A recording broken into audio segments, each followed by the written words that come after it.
তো hey guys, welcome back to my YouTube channel. তো অন্য এটা ভিডিঅ'লৈ আপোনাক স্বাগতম জনাইছোঁ। আজি আমি ডিছকাছ কৰিম এইমছৰ ফালৰ পৰা যিটো নতুনকৈ নটিফিকেশ্যন দিয়া আছে nursing officer recruitment common eligibility test NORCET। এইটো আপোনাৰ কমন এক্সাম টেষ্ট হয়। তাৰ কাৰণে যিটো নতুনকৈ পদ ওলাইছে পদটো টোটেল পষ্টটো ইয়াতে দিয়া আছে। টোটেল পষ্টটো দিয়া আছে 2218টা আৰু organisation AIIMS new Delhi nursing officer আৰু কোৱালিফিকেশ্যন ইয়াত দিয়া আছে। First of all BSc nursing কৰিব লাগিব, মানে BSc নাৰ্ছিং পাছ কৰা হ'ব লাগিব আৰু diploma in general nursing midwifery আৰু লগতে 2 বছৰ এক্সপিৰিয়েঞ্চ লাগিব, GNMO লাগিব আৰু 2 বছৰ এক্সপিৰিয়েঞ্চ লাগিব। তো এজ লিমিটটো হৈছে 18 বছৰৰ পৰা 30 বছৰলৈকে আৰু এপ্লিকেশ্যন ফিজো ইয়াত দিয়া আছে। এপ্লিকেশ্যন ফিজটো হৈছে 2400 পৰা 3000 টকালৈকে। তো ষ্টাৰ্টিং ডেট অলৰেডি হৈ গৈছে আৰু লাষ্ট ডেটটো দিয়া আছে 13 আগষ্ট 2026লৈকে। তো ইয়াতে দিয়া আছে নেম অফ দ্য পষ্টটো হৈছে নাৰ্ছিং অফিচাৰ আৰু টোটেল পষ্ট 2218টা আৰু 9 vacancy in AIIMS Guwahati is 188 post. তো গুৱাহাটীত 188টা পষ্ট আছে আৰু কেটেগৰী ৱাইজ ভেকেঞ্চিও দিয়া আছে। কেটেগৰী ৱাইজ ভেকেঞ্চিবিলাক হৈছে আনৰিজাৰ্ভৰ 899 আৰু OBC NCLৰ 599 আৰু লগতে ST আৰু SCৰ 323টা আৰু ST 157, EWS 40টা। তো ইয়াতে পে মেট্ৰিক্স ৰিভাইজ পে বেণ্ডটো ইয়াতে দিয়া আছে। 9300 পৰা ষ্টাৰ্ট হ'ব আৰু 34,800 উইথ গ্ৰেড পে 4600। তো ইয়াতে কোনখন এইমছত কিমান পষ্ট আছে ইয়াতে দিয়া আছে। তো এইটো পষ্ট কৰি চাই ল'ব। অৱন্তিৰ পৰা ইয়াতে আছে 75, তাৰপিছত আৰু গুৱাহাটীত আছে টোটেল 188টা পষ্ট আছে। তো এইটো পষ্ট কৰি চাই ল'ব আৰু এজ লিমিটো দিয়া আছে। Eligibility criteria of AIIMS nursing officer recruitment. তো age of the candidate must be between 18 to 30 years age on the last date of closing. তো ইয়াতে দিয়া আছে বয়স 18 পৰা 30 বছৰ হ'ব লাগিব আৰু বয়সৰ কথা ক'বলৈ গ'লে আবেদন কৰিবলৈ মিনিমাম এইটো অলৰেডি জনাই দিছোঁ 18 বছৰৰ পৰা সৰ্বাধিক 30 বছৰ হ'ব লাগিব।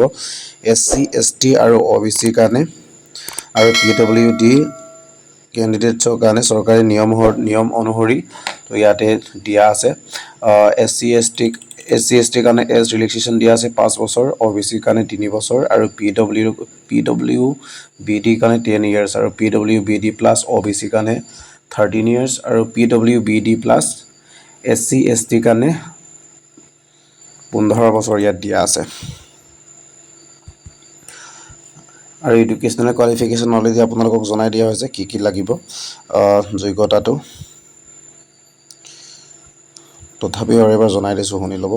তো ইয়াতে দিয়া আছে BSc honours nursing, BSc nursing অথবা post basic BSc nursing degree থাকিব লাগিব।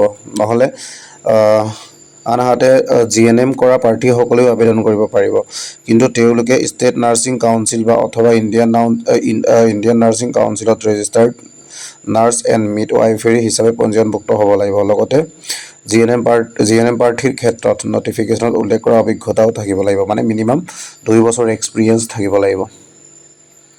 ইয়াতে ডিপ্ল'মা দিয়া আছে আৰু এপ্লিকেশ্যন ফিজটো ইয়াত দিয়া আছে। জেনেৰেল OBC 3000 টকা, SC ST 2400 টকা। তাৰপিছত পে'মেণ্ট মডটো দিয়া আছে through online by using debit card, net banking. Application fees SC ST candidate who appear in the examination will be refunded after declaration of result in due courses of time after verification of SC ST certificate. Application fees SC ST কাৰণে এইটো গুৰুত্বপূৰ্ণ হয় SC ST কাৰণে যেটো application fees লোৱা হৈছিল result দিয়াৰ পাছৰ পৰা পইচাবিলাক ঘূৰাই দিবগে তাৰ পিছত আপোনাৰ SC ST সাৰ্টিফিকেটটো ভেৰিফাইড কৰিব লাগিব আগতে তো ভেৰিফাইড কৰিলে আপোনাৰ যেটো SC ST ক্যান্ডিডেটছত যেটো পেমেন্ট কৰিছিল পেমেন্টবিলাক ঘূৰাই পাবগে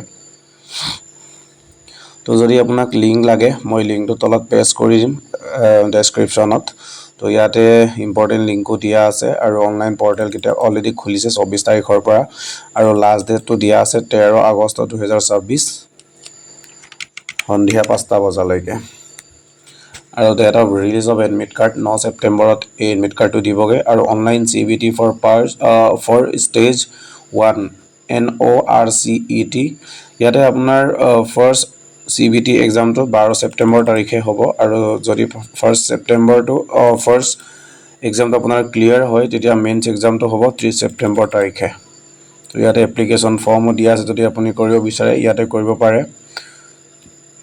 নহলে অফিচিয়েল যেটো এইমছৰ ৱেবসাইট আছে তাতে গৈ আপুনি অনলাইন এপ্লাই কৰিব পাৰিব আৰু qualifying marks merit list of qualified candidates shall be prepared based on performance in CBT as per qualifying ইয়াতে আপোনাৰ যেটো কোৱালিফাইড কৰিছিল CBT एग्जाम হেতু ওপৰত ডিপেন্ড কৰি আপোনাৰ ক্যান্ডিডেট সিলেক্ট কৰা হ'ব আৰু the qualifying percentage mark in NORCET examination will be 50% for unreserved 45% for OBC and 40% for SC ST তো ইয়াতে কোৱালিফিকেশন পাৰ্চেন্টেজ তো দিয়া আছে কিমান পাৰ্চেন্টেজ লাগিব for PWD an additional 5% relaxation will be given ইয়াতে আপোনাৰ দিয়া আছে PWBD candidates কাৰণে 5% marks relaxation দিয়া আছে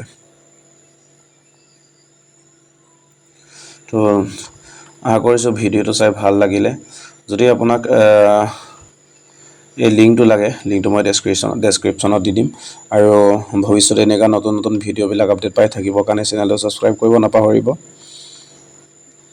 আৰু পাৰিলে শেয়াৰ কমেন্ট কৰি দিব যদি ভিডিওটো ভাল লাগিলে তো আজিলৈ ইমানে ধন্যবাদ